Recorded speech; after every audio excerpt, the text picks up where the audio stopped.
I don't think anybody has spoken really spontaneously the way I am speaking. And I was not aware that my spontaneity will have tremendous effect on people. I am not an orator. I have never been trained for oratory. I am just talking the way I talk. When you see me personally, I don't see any difference. But one man who was the first to introduce me to the West, Aubrey Menon. He is an Anglo-Indian journalist, but lives in England. A very famous journalist, one of the topmost.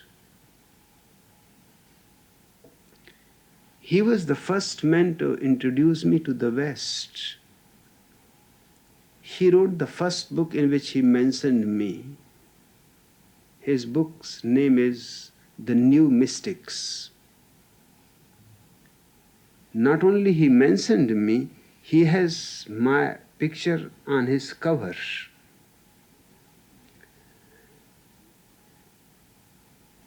I could not believe what he has written about me.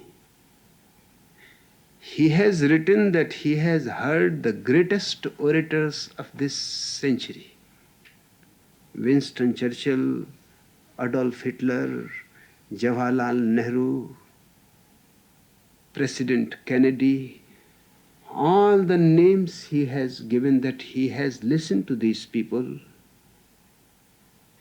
sitting very closely in the front row because he is a topmost journalist.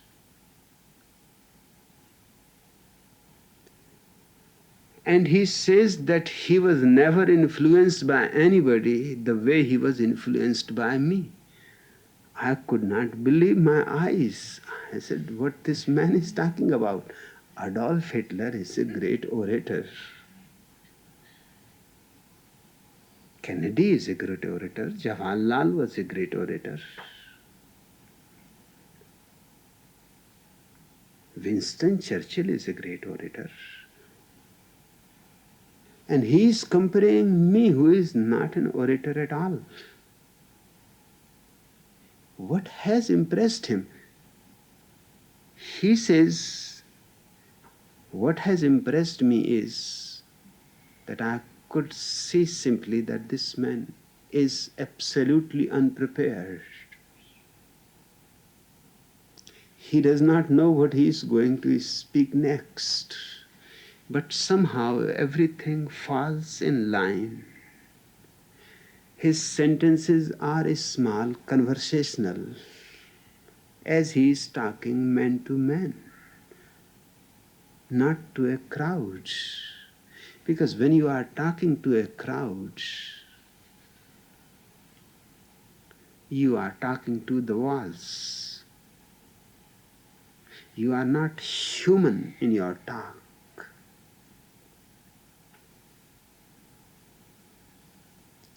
Winston Churchill says that when he started talking and became an orator, he was very nervous, and he says truthfully that he is still nervous. When he stands on the podium, he still feels the first nervousness 60 years before he had felt. But the same trick always helps. And what was his trick? And this must be the trick of many great orators. He says, the first thing I repeat in my mind, that all these people are idiots. You need not be afraid of them.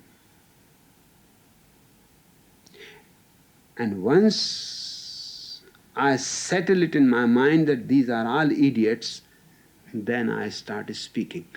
Who is afraid of idiots? And then one word leads to another, and then one gets the momentum. Then one is just going like a computer. All your great orators are just repeating speeches already written by their secretaries. Jawaharlal's secretary has told me that all his speeches were written by him. Not he has told me only, he has written in his memoirs that all those great speeches that Jawaharlal was famous about were written by him. And before going, Jawaharlal will have a look at the speech, figure it out, how he is to manage it.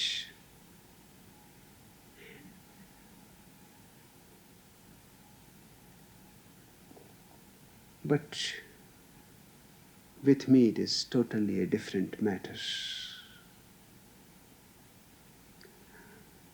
You are not idiots. I am speaking to people who are potentially enlightened beings.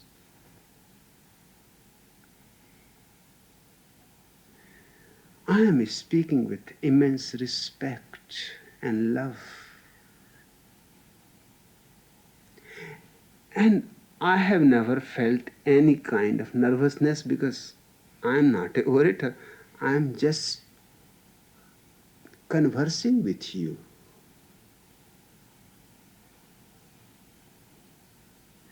Hence, many times it is bound to happen.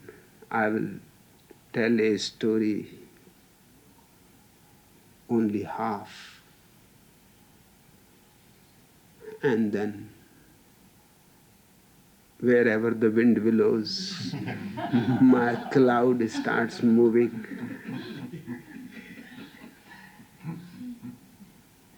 And I have never made any effort that things should be different.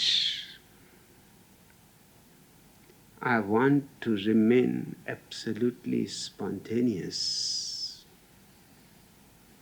And I want you also to hear me spontaneously. The way I don't know what I am going to say, you should also be in that emptiness that you don't know what you are going to hear.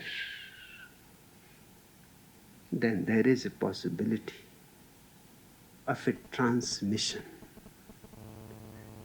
of something which is not in the words but follows the word like shadow or an aroma. Then the word will be there, you will hear the word, but the fragrance, the shadow will enter in your being and will stir your heart. And my whole effort is not to convince your intellect,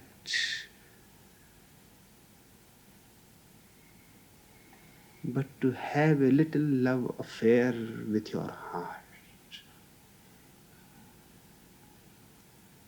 These are heart-to-heart talks, not oratory, not great lectures, just simple human talks. So forgive me, I am going to remain the same way. But you can always remind me that I have left something in the middle. Can always complete it. I would love to complete it, but what can I do? There is so much to say and nothing to say. You can understand my problem. So much to say that even if I go on for lives, it will be still there. And nothing to say. Because that which I want to give it to you is not something which can be said. I am living in this dilemma. But trying some middle way.